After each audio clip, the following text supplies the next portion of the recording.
critical for this industry because GMP is new thing for other fields and technical particularly. But with the certain balance in the analysis of the industry, this became really important.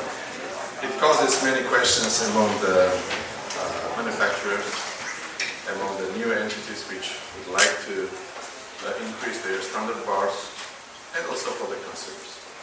So we'll try to address a couple of very acute and very important questions, and then the audience also plus a couple of questions. So let me introduce the analyst, Mr. Wu. So she's the director of operations and regulatory affairs at Entourage. Mr. Wu earned a bachelor's degree in microbiology from the University of Rochester, and she is an expert in the hemp industry and related regulation. Also, let me introduce Mr. Tadeo Villalobos. He is the CEO and founder of Leaf Organics. Mr. Villalobos has earned his bachelor's degree in biochemistry and also MBA from UCLA. He is an expert in nutritional biochemistry, industry operations, as well as finished product formulation and manufacturing. And finally, Mr. Michael Brubeck. He's the CEO of Centuria Food Incorporated. Actually, personally, I know the company. My previous company used your services. And he's an expert in the field of the cannabis and cannabis development and management. So, what's the problem in the current stage in the cannabis industry? Because lack of the regulation or lack of the very wisely defined laws really create a situation that the value and the quality of the product is just left for the certificate of the manufacturer. And there is no standardization, there is no process verification, there is no assurance that batch-to-batch reproducibility, which is very important in any other industry, pharmaceutical, nutraceutical, is important. And sometimes it is even more important than just a simple single-point certificate of analysis. But because of the lack of regulation and the laws which are absolutely imperfect, cause that situation. So the business entities are trying to mitigate this problem, trying to evaluate where they stand, but that's not enough. By the FDA, anything which goes into the food or edible should be compliant with the good manufacturing practice or current manufacturing practice, which is the CGMP. And if you count how many companies in the hemp industry are even that close to this area, it will be. It's better? Alright, okay. Alright, so my apologies. How many companies are that close to the real CGMP? It will be astonishingly lower number. But that's important for the customer because unfortunately, to be sure that you are getting a good product, this is left as a responsibility of the customer, consumer, and that's not fair. When you're buying, I heard our previous presenter, when you're buying the acetaminophen, you're not asking the COA, or when you're buying the aspirin, you are not calling to the air and to provide the COA, because it's considered that these companies are CGMP, they have a higher standards, and whatever they do, it corresponds to the compliance. Here we have a completely different situation. We always say, ask the vendor to provide a certificate of this. But the consumers are having different educational background. Sometimes they're having a problem to get the percentage and to compare what's the percentage, especially when it's related to unwanted materials like the metals. What's the load level? What's the permitted level in California and other states? We don't push the consumer to know all these things. This is the responsibility of the manufacturer. So This trend is coming, and that's why I would like to address a couple of the questions and way that our panelists will address it. So first question I would like to give to you, and this question will be circulated among you, is the technicalities. Right? As I mentioned, that there is a misconception that CGMP is a testing. And people say, oh, the product is tested in a third party. This is just the first step. It's absolutely not enough. But how reproducible is the batch? Can you produce the very same amount? Can you produce the very same quality which are not covered by the testing? Because you cannot cover everything in the testing, right? CGMP means it's a material, equipment, storage, record keeping, staff training, hygiene, and the new compliance, and the product development. So all this together requires lots of resources. And you see there's so many CBD products. You just ask yourself the question, is it true that all those small companies really allocated resources to bring their level to the CGMP, which is, by the way, the required? Probably not. So the question is that what will be in that regard? Could you please comment on a current CGMP compliance and overall process in your facilities? How do you mitigate those issues caused by the lack of strict CGMP requirements design? And what will be your advice to those who are trying to move in that area? So, maybe. Ladies first. Ladies first, right? All right. Well, I'll just say everything, and you guys can just follow up and agree. Of course. Okay. Good morning. My name is Tweety Vu. I'm with Hammer Enterprises. We are a vertically integrated hemp company in Colorado. So we grow everything that we extract, and from our extraction, we do custom white label manufacturing as well as having our own brand. Prior to my stint as the Director of Operations, Regulatory Affairs and Business Development for Hammer, I worked in the marijuana industry for 2 years, and then prior to that, I worked for the City and County of Denver Health Department. So I spearheaded the education, enforcement, inspection of marijuana operations in Denver since 2010. So I have a very comprehensive perspective when it comes to CGMPs or just inspecting facilities. What I would say is, having worked in regulatory, you hear a lot of acronyms, and a lot of times people don't want to admit that they don't understand what something is. So everybody throws around all of these acronyms, and what does it really mean? I mean, CGMP, it's exactly what it says, good manufacturing practices. And so everything that you had indicated with respect to, monitoring approved sources, to equipment, to storage, all of that falls back on traceability, right?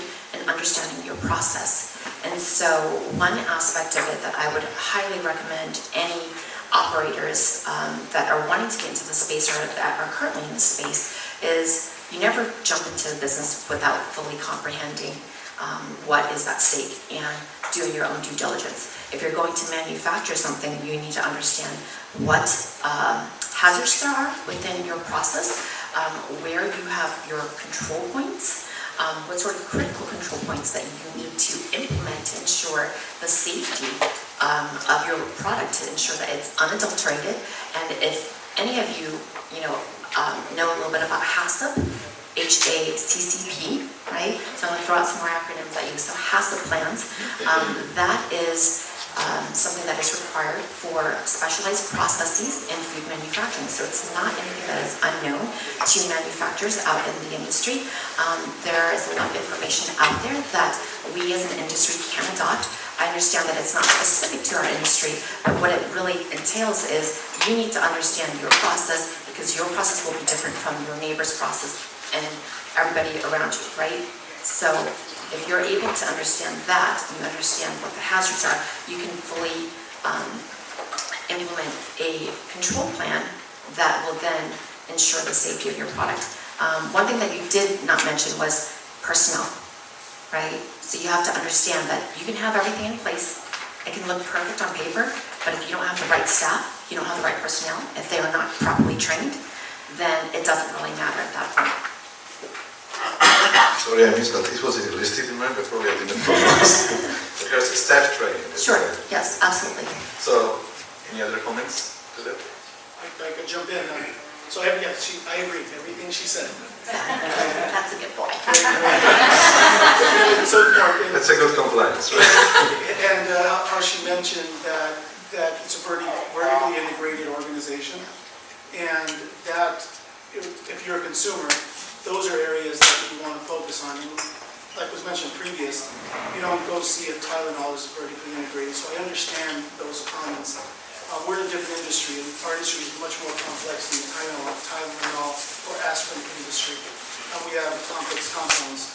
So if you're gonna venture, this question was, how do you ensure, if you're gonna enter this space, how do you ensure you provide the end consumer the products that they expect to buy? I would recommend that you partner with a manufacturer that understands the processes. At the end of the day, I was here, I got the tail end of it, non-regulated industry, so I'm gonna set the record straight. It is regulated, it is a regulated sector, and I'll tell you why I say that. You put a product out on the market, so if any of you guys are a brand, and you put a label on it, at minimum, you should know label compliance. As you mentioned, if you're going to enter a space, you need to know what you're entering. At minimum, so that's a responsibility as a brand that you should own. And if you don't have the knowledge, hire a consultant or partner up with a manufacturer that can help you. So the first thing you're going to do is how do you label the product? And if it's an ingestible, and the space I work in is dietary supplement and food at times. And the reason I say food at times is it depends how you label your product. So if you label it as a supplement facts, so if you guys are familiar with labels, if it says supplement facts, then you are regulated by the dietary supplement GMPs. They exist, it's law. So that is the regulatory environment that you need to, or the rules you need to follow. If you label it nutrition facts, then those are the rules that you need to follow. If you label it OTC or drug, then those are the rules that you need to follow. So those are the regulations that you need to follow. So we can't keep saying it's an unregulated sector, because if you label it, the way you label it will dictate the rules that you have to follow. If you don't follow, if you just label and don't follow the rules, you're going to get in trouble with the law. So let's not hide behind no regulations. Let's do, nobody's telling me what rules to follow, because I keep hearing it's not regulated. Can't be ignorant if you're going to put products out on the market, because the regulators will find you and they'll make an example out of you. So very important that you understand, at minimum, label rules. If you don't know them, hire a consultant or partner with the manufacturer that can help you. And then you follow those rules. So, the question number one is, how do you ensure? It is, if you don't have your own manufacturing, then you audit the facilities and you follow the guidelines that she was talking about. Make sure that they have training for their staff, they have qualified staff, they train their staff, make sure they have procedures in place, make sure that they're auditing their supply chain. And you don't just ask the question, if you audit the supply chain and they say yes, and you just check off yes and say okay. You ask them for examples. That's the way you audit a facility. So you need to have a checklist of things to ask. If you don't know what things to ask, hire a consultant, or you can go to the FDA website, look at the guidelines of the rules that you need to follow, and then create your checklist, visit the facility, ask questions, and ask for examples. So that's how you ensure that the product that you will eventually put out on the market, that you entrusted the manufacturer to produce under your label requirements, is what it's supposed to be. At minimum, you need to audit the facility, and at minimum, you need to ask questions. At minimum, you need to ask for examples. So that's one way. Is there some type of PRC regulatory out there? PRC is not regulatory, it's a third-party certifying body, GFSI, right? That is one certification that you can pursue. What I would say is they are going to audit you against your own SOPs, ensuring that you meet just basic GMPs. There's also SQF, there's ISO 22000. There are several certifications, accreditations that you can pursue, but you need to understand that the auditor, and this is actually a good thing, may not necessarily understand our industry, but what they're doing is they're auditing you against, standard GMPs, regardless of what sort of manufacturing operation you have. What I will say, with what you said, because I'm going to agree, but I'm going to disagree. I agree that a lot of people in the industry say it is unregulated, which is true in certain states and certain municipalities, that there is not a regulatory infrastructure or even support from the local, state, or of course federal government for how you should proceed. Then it makes it very difficult when you see bad actors out there and nothing's being done. So there is discretionary enforcement when it comes to regulatory, and that all goes back to the number of full-time employees that they have that they can devote to our industry. And keep in mind that we are not the only industry producing, consumer goods, right? We are one of very many. And what is more important is they need to have enough manpower in order to inspect all different types of operations that are producing products for human consumption out there. So there are certain states that may have a regulatory framework that can inspect these types of operations. In Colorado, we do have a hemp program, and we are inspected by the local as well as the state health department, depending upon which jurisdiction that you operate in, and they inspect you against CGMPs, just like they would if FDA was contracting them to inspect an FDA-registered facility. So, it depends on where you're at. And so, as a part of your due diligence, if you are not the manufacturer or the grower, and you're a brand owner, and you're trying to determine what you need to do to ensure that you are partnering up with a good manufacturer that, understands these requirements, then you need to do your due diligence. Are you getting it from, quote unquote, an approved source? What is an approved source? An approved source is an operation that is licensed in the state and or local municipality to operate and do exactly what they say they're doing within that program. But that also means, is there a hemp program, right? Because there will be certain states that only say, well, you only need a food manufacturer's license, and they don't have a hemp program, so then they may not have regulators that are properly trained and educated to identify these types of hazards when they are inspecting you. And so what I would say is, definitely make sure that you do your due diligence, determine whether or not that facility has, the proper licensing, whether it's manufactured in a state that actually has a program that inspects these types of operations. Doing your due diligence, doing your second-party audits, as you had mentioned already. If you don't understand any of that, yes, you can definitely hire on a consultant, or maybe spend a little bit of time, a little bit of money, learning it yourself. It is a lot of work, but it's something that you need to do for yourself because this is your brand, and you have to protect it. And in addition to that, just because they give you a C of A, you should be verifying that C of A. You should be verifying everything that comes to you. So when you receive something, you verify all the documentation, and then you send it out for testing. Is that a cost of business? Absolutely, but that's something that you need to do if you're going to be a responsible brand owner. Thank you. There is no specific regulations for CBD products, but a comment to the audience. Yeah, if you label it, so it depends on how you label it, right? So if you label it as a dietary supplement? Nope. No, it's highly dependent upon the state that you operate out of. And you're right to. But if the FDA visits you?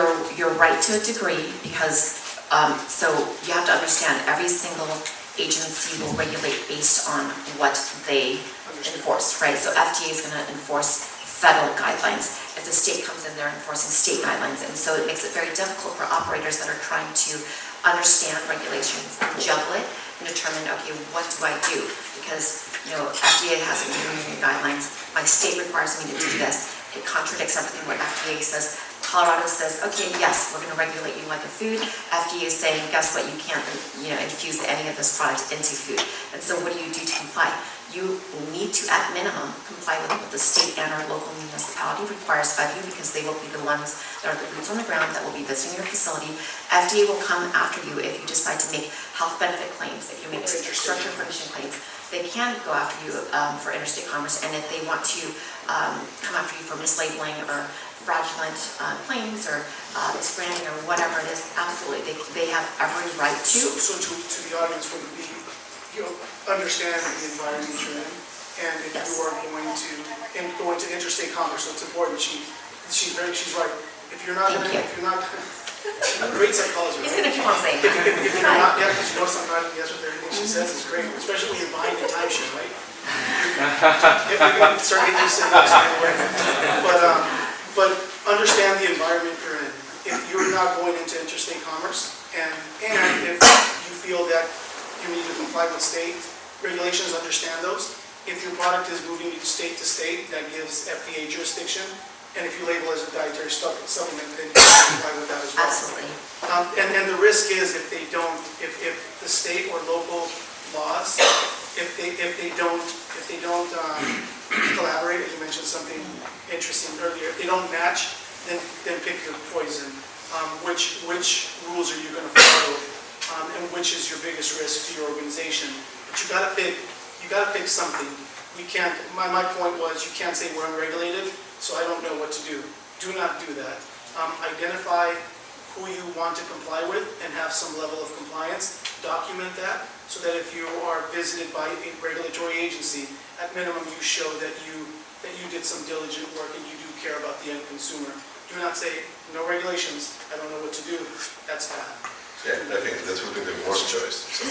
So, I mean, from my side, I would add that there are accredited certifying companies, private companies, to name a few. Just one question, a follow-up question to address that, but at least to do some existing nutraceutical business related products, like NSF can do, US Pharmacopeia can do that, SGS.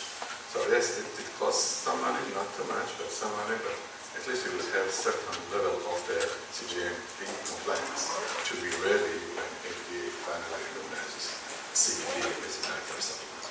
At the moment, it's not a dietary supplement. All right, thank you very much. It was very detailed answer. So this next question is, we have GMP, which is related to the extraction of the material from the hemp and also manufacturing of finished product. But there is another sector, how to grow the plants, how to prepare the biomass.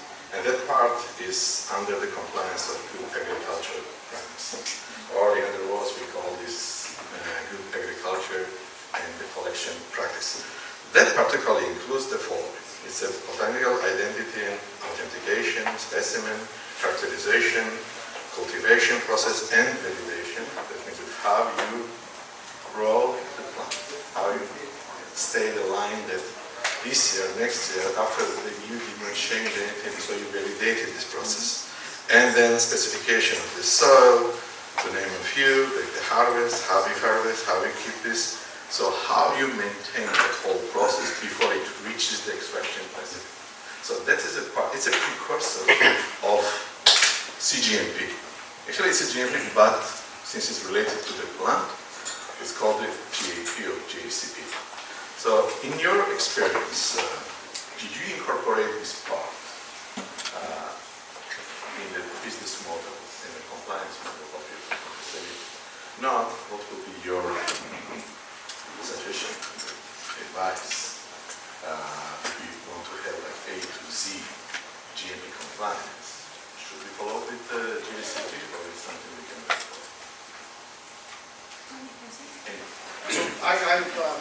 I come from the dietary supplement sector, so GAP is not something we look at. We do audit the supply chain for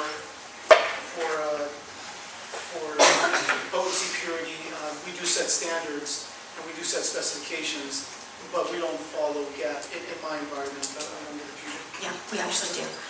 So we are one of, I don't know how many, very few, maybe a handful of organic certified, USDA organic certified hemp operations, and that includes our farms as well. We have over 1,200 acres that are hemp, and then of those 1,200 acres, 417 are organic certified, and with that, they do inspect us against GAP as well as just our organic processes. And what you can do is, how many of you eat romaine lettuce?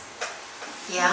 And you guys have all heard about the outbreak and about the recall of romaine lettuce, right? And then what did they do? They determined that the source of contamination was the water, because that's something that is a lot of times it's overlooked. And so part of GAP is that you have to determine not only what it is that you are cultivating, but what are the risks, what are the hazards? And so with romaine, it is a ready-to-eat food. So if you are watering it with non-potable water or water that has been tested for microbial, it can be absorbed into that plant, which will then be harvested, which will then be consumed by consumers without any sort of lethality step, meaning you will not be cooking it, you will not kill off any sort of pathogens, and then you have illness, and you have outbreaks, and you have recalls, right? How many people remember the outbreak from the cantaloupe, Jensen Farms? That was also in Colorado. You guys remember that? It was Listeria monocytogenes. That actually came back to, again, it's a ready-to-eat product. They were making a lot of changes to their process. They were using equipment that was for potatoes, which is usually an agricultural commodity that you will cook and you will have lethality steps. They also stopped doing their chlorine wash of their cantaloupes, which then, when you're using a piece of equipment that's contaminated and can't be cleaned regularly for say, coliform bacteria that are in the ground, and then it's a ready-to-eat product, and then you refrain from doing your chlorine rinse step, which will then kill off any pathogens, and then it's coming from a hot field into a cold storage unit, condensing, and then multiplying, and then people consuming it, and we had, over 30-some deaths. I only know that because I was inspecting it in Colorado, but I'm bringing that forward to you because, again, understand what we are doing. Are you producing a product that is a smokable product? Are you producing a product that will be further refined, further extracted? Will you have lethality steps within your chain? And look at the equipment that you're using. How are you cleaning it? Where did it come from? Is it a new piece of equipment? Is it something that you can disassemble? Is it something that you can, swab and verify that it is clean? Or is this something that, yes, we understand it's an agricultural commodity that will be grown outdoors. There's going to be all sorts of contaminants, but we will further refine it. We will further process it through extraction processes using solvents, high temperature, high pressure, whatever it is. You'll have a lethality step. You'll verify by testing to indicate that is the case, right? And so there, yes, there's definitely ways to look at it, but you have to understand what it is that you're growing, what it is that you're producing, and what your requirements are to ensure the safety of the public. Definitely. Thank you. Okay. All right, the next question. Sorry, audience. So this may help. So my comment would be, because, and I hate to say unregulated sector, but because we're an environment where the idea is that we're not regulated and we're creating risk for the end consumer, to me it's go overboard on your verification process. Would these items be identified? So let's say in my environment, we identify items that are low risk, so we don't do constant microbial testing on low risk because they're, as you mentioned, processed. We're buying synthetics. But on areas where we feel it's high risk for microbials, we test every single lot that comes in. Absolutely. So we dictate the levels of testing that needs to happen. So again, understand your environment. If there's low risk, you don't want to test all the time because you're a business and you need to be efficient with your dollars. So higher risk, you would then test every time. And so now I'm curious, does hemp have any, like let's say in the food industry, processed food listerias or things that come from animal listerias something you should check for. In my industry, dietary supplements, listeria is not something we look for unless we're buying an animal product. Does hemp have their own potential risks in terms of bacteria that they've been identified? Like let's say E. coli or salmonella, do they have their own checks? If you look at different state regulations and not necessarily just hemp, even just cannabis regulations, a lot of times they will include E. coli, usually S-tex.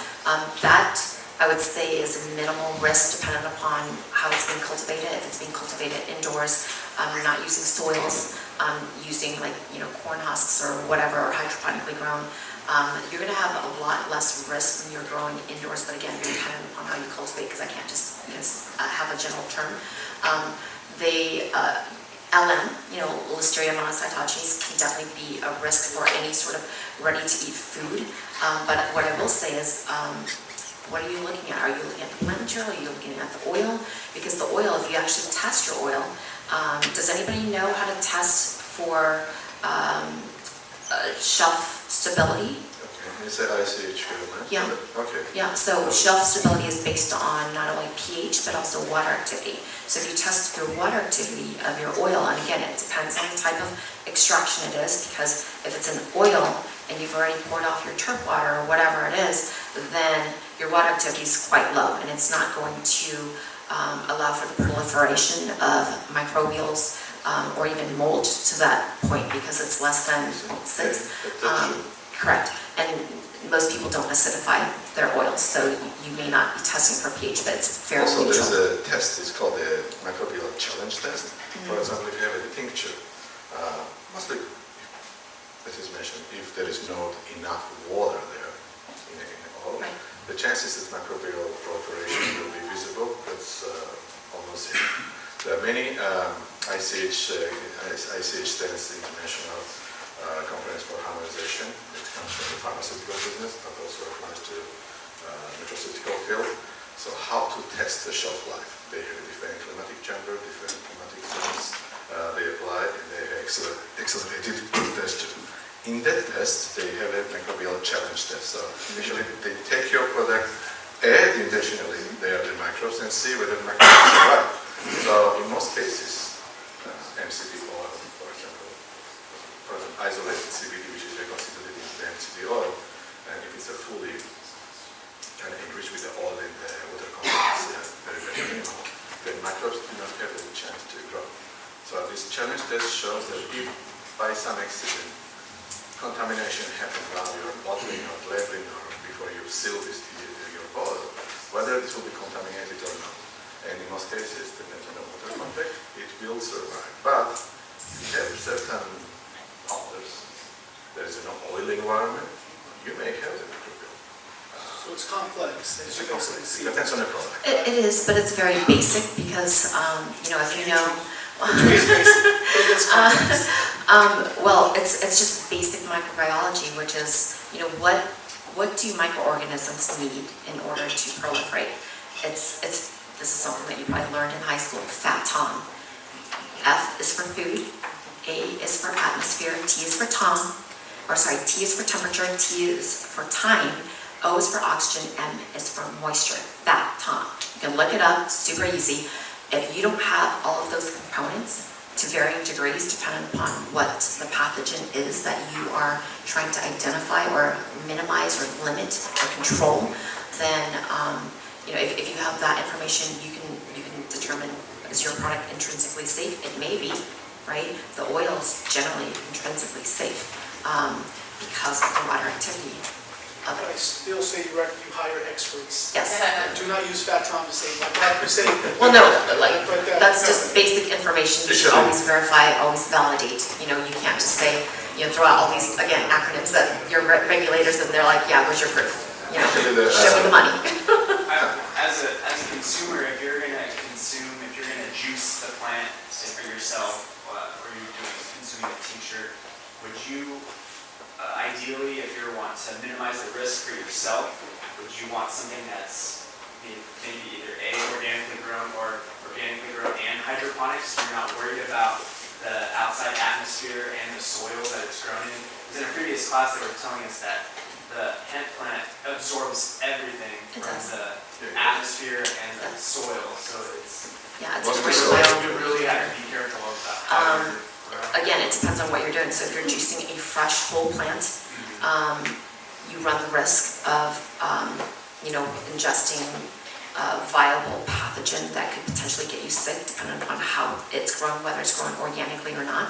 That doesn't minimize your risk in terms of microorganisms. And then it depends on how much you actually ingest it. So different pathogens will have different rates of infection depending upon how much you consume. So say it was Aztec or Salmonella, you only need like 1 to 10 at most to get yourself sick, right? But it might be something where a different strain of E. coli, not an Aztec, you can have thousands of colony forming units and you'll be fine. So it just depends on which pathogen it is. In addition, are you juicing it for immediate consumption? If you look at requirements for juicing of just raw fruits and vegetables, a lot of times if you're in a retail space, then they don't necessarily require that you acidify, but it has to be for immediate consumer consumption, not for, storage. If anything at the local grocery store would have to have some sort of acidification process and or storage at proper temperatures to ensure or to minimize any sort of growth. And then even then you would have to have processes in place that you're not actually sending out product that has been adulterated. I guess I'd try to maximize that entourage effect, right? But anytime as a manufacturer, you have to, if you're looking at lethality, you're applying heat and you're kind of destroying some of the natural components that are sensitive to heat. So it's being kind of countered. Yeah, So and what would be right. what would be the best way to consume it and get that entourage effect, but still being safe as a... I'm going to venture to ask the question. So it's the supplier, and that's why it's important that if you're going to be a supplier to end consumers, look at your concern with fear. It has to be manufacturers that understand the environment, make sure that they're testing product. If an organic product, your options to kill microbials are lower. So now an organic product, you'd have to trust that the organic producer has ways of ensuring that they're still providing a product that does not have microbial contaminants or the levels are managed. So the consumer just needs to trust the supplier. tough environment. Well, you're gonna have to test. You're gonna have to test it yourself, right? As a consumer? Then therein lies the issue, because there are a lot of states that aren't regulating, and they may just be doing it, in their garage, and then selling it at farmers markets or whatever it is. And so you as a consumer really needs to do your due diligence and only purchase from people who can verify where it came from and did they have any sort of testing done. Now, I fully understand that there are certain individuals that want to consume the raw agricultural product, but you kind of run that risk, just like you're drinking raw milk or you're eating raw oysters or whatever. You run the risk of potentially getting sick if it's not done right, or if it's not grown right. There could be contamination. If it's how long it's been stored. There's a lot of different components to that. And then as far as lethality and temperatures, sometimes you can pasteurize at lower temperatures, but for a longer period. I can't say that it's not going to diminish the effects that you're looking for, but there are different ways to process and manufacture. All right, so that was a very good question, because my next question is actually related to entourage effect and the full spectrum and the specification of this oil. So by default, a full spectrum CBD oil is an extract that contains all compounds found naturally, right, occurring in the plant, including other minor cannabinoids, terpenoids, flavonoids, essential oils, just to name a few. So full spectrum CBD oil manufacturers almost uniformly describe that the full spectrum of cannabinoids, terpenes, and all the other components extracted from the plant work together, right, to magnify the therapeutic and the wellness benefit of each individual cannabinoid. This is commonly called as the entourage effect. So in other more scientific word, entourage effect is a reflection of synergistic action of multiple biological or therapeutically active potent constituents that makes them integral, part of the product, right? You cannot exclude one of them if you think that those are necessary to be together. So based on the CGMP guidelines and the common sense, in order to maintain the overall potency specification, all potent compounds need to be characterized, monitored, and quantitatively measured with the purpose to maintain batch-to-batch consistency. Right? That's all about the certificate of analysis. That you have consistent product, not only the major component, but whatever you consider to be active there. So if you believe in entourage effect, that the other components are also active. So in that regard, question to the panelists: how to deal with the certificate of analysis for full spectrum oil? should it be focused only on the major constituent, which is a CBD, as a consistency, for example, plus minus 5% from one batch to other batch, that you have the exact amount of the CBD? How about the terpenes? How about other flavonoids, other minor cannabinoids? If they are beyond the specification, then the product certification fails. So how you will deal with the full spectrum when it's very hard to maintain the other components together? So if product fails, then can you still characterize this as an Entourage effect providing full spectrum oil? Consistency. It's not about the presence, about how consistently they are. I know it's an inconvenient question, but listen. My answer is just simply use the greater than sign on your spec sheet. So my answer is that if you cannot maintain in your COA what you claim for, then you cannot say it's a full spectrum. But I think you're confusing a COA with a spec sheet. I think you're confusing a COA with a spec sheet. So if things are out of the range of your spec sheet. No, specification is described in your COA, for example, what you measure, what you try to maintain from batch to batch. That's your COA. Correct. Right? So, which is based on the specification, which you predetermined before you generate. Which is on the specification sheet. Yeah. So I could take a crack at that one. And I'm gonna go back to the label. And I'm gonna use the shade, or I'm gonna use regulations. If you're labeled as a dietary supplement, then those are the rules that you would need to follow if you're looking at compliance. So if you make a claim on the label, and the rule is if you make a claim on, and let's call it Entourage effect, or let's call it full spectrum, and you say that means that it includes terpenes, flavonoids, or essential oils, the minute you make that claim and you attach a benefit to it, then now you need to ensure that it's in the label. That's the law, that's the rule. You can't just make a claim and say that we use full spectrum CBD or full spectrum hemp, put it in the product, but never ensure that it was available. The complexity here is, what benefit are you giving the consumer? Is it just an overall benefit and you're just saying full spectrum? Then it's a judgment call, and you've got to get to it. So I'm talking through the perspective of the label and the promise it's making to the end consumer. I'm not looking at the consumer just yet.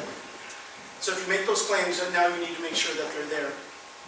The interesting part is that many of the times when people make full spectrum claim, they don't really list the compounds and they don't put amounts to it, which gives you some level of freedom as to how much you need to ensure is in the product. But the minute you make that claim, you need to at least show that you verified that something went in. So if it says terpenes, you just test for 2 terpenes. And then he mentioned spec sheet, which is important.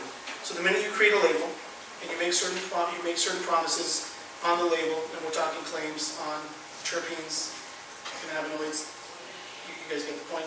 Then you create a specification sheet, which is used to test. So now you said that this product has terpenes, cannabinoids, and flavonoids. So now you need to make a spec sheet that says that the label said this was there to the end consumer. So your specification now needs to identify those items, and then your C of A needs to test and make sure that they're there. So if you don't make any amounts, then you should at least do presence. And so that gives you some latitude. You can just do an identity test and make sure that terpenes are there, or you identify terpenes. Is it 2, is it 3, is it 4, is it all of them? So I'm going to go to label. If you make the claim, you create a specification, and then then you will test against those specifications. So that would be through a regulatory lens using dietary supplement facts, following the rules of a dietary supplement, and then what do you do to create a specification, and then what testing you need to do. So I created the pathway. Yeah, it's a complex issue. What I would say is, we all know that there are different cultivars out there. Everybody has a different cultivar, and they may have multiple cultivars that have different genetics, that have different cannabinoid profiles, different terpene profiles. And with that being said, if you are a brand owner and you are purchasing oil from numerous different types of farms, what are you doing? Are you testing it to verify what sort of cannabinoid profile and terpene profile it has, as well as identifying any sort of minor cannabinoids that may be present in that. If you have, if you consistently buy from the same source or you yourself are the grower, even with that, it can vary from year to year a little bit. The genetics are there, but sometimes just the environment can make certain changes even to the quantities of the cannabinoids that you're accustomed to seeing. And that's just kind of the way it is. So when you talk about full spectrum can mean a lot of different things at this point in time, and we are still very new in the industry, but then by limiting, that full spectrum has to contain these cannabinoids, you may be limiting the different types of cultivars that are available. And so I think at this point in time, I agree, yes, find out what your concentrate is, do the testing, produce your product, and then you can definitely make labels and product specification sheets accompanied by C of A's per batch of concentrate when you produce a product, so that you can be very transparent in what you are producing, but fully understand that it could vary from batch to batch, because that's kind of what it is. These are costs that companies need to bear. So as you guys can see, it's complex, and you need experts to be able to ensure that even though there aren't clear federal guidelines as to the regulations, doesn't mean that we don't follow any. There are plenty of regulations for edible products or ingestible products out there. Pick one, pick several, or align yourself with companies that understand these complexities. And there'll be cost to it, but do not say no regulations. Exactly. No guideline. There are certifications. I think the next question, because I think we got a little similar. Then we need to move on. There are certifications on a per product basis. There are companies that you can use to certify your product to ensure that, let's say for hemp, the THC levels are below the required levels. And then if you're making CBD claims, or if you're making flavonoid claims, you can certify that bottle or that batch was tested. So those are things that can be done on the brand side and to the consumer side, so that we don't draw unnecessary attention that it's an industry that does not care and does not put products. Not that it doesn't care, that it's plain ignorance, and it's plain ignorance, and doesn't check to ensure that the end consumer gets what they expect. I think for the industry to thrive, it needs to self-regulate a bit until the regulators come. So this type of a test really differentiates, because we are dealing with a CGMP compliant product in this category. So if you are in CGMP, that's the cost for manufacturers to monitor the composition and consistency of the product. Otherwise, full spectrum all will be like vintage of the wine, right? This year was a good weather, we get a good wine. 2 years ago was a very rainy season and wine was bad, so there is no explanation why, and there is no consistency in there. We are dealing with a product that some epileptic kids' parents are waiting the very same consistency to give this product. For some, I don't know, the inflammation and chronic pain patients need the same consistency, and just we cannot give them. If we are a CGMP compliant company, we cannot use the explanation that it's a plant, it's a sunny day, and that's why we have these changes in interference. But for example, in 2004, FDA issued a guideline for botanical drug development. This is a little bit far from the nutraceutical, but that guideline can be applied to the nutraceutical. Because they say that if you have a specification, and for some reason, some minor components there are below, you can add and bring to that level. That still gives the botanical level the compliance. So it's better if extraction is such a highly validated process that we have everything in order, but it's not something that consumers should not suffer because of these deviations. That's the point. And how are we doing with time? So you guys are good. you are good? Done. So then... No more questions. Okay. Next one. You guys are good. We're good? Thank you. So, more questions, right? No more questions. No more No, questions. you're good. You're good on time. Thank you. All right, well, thank you very much.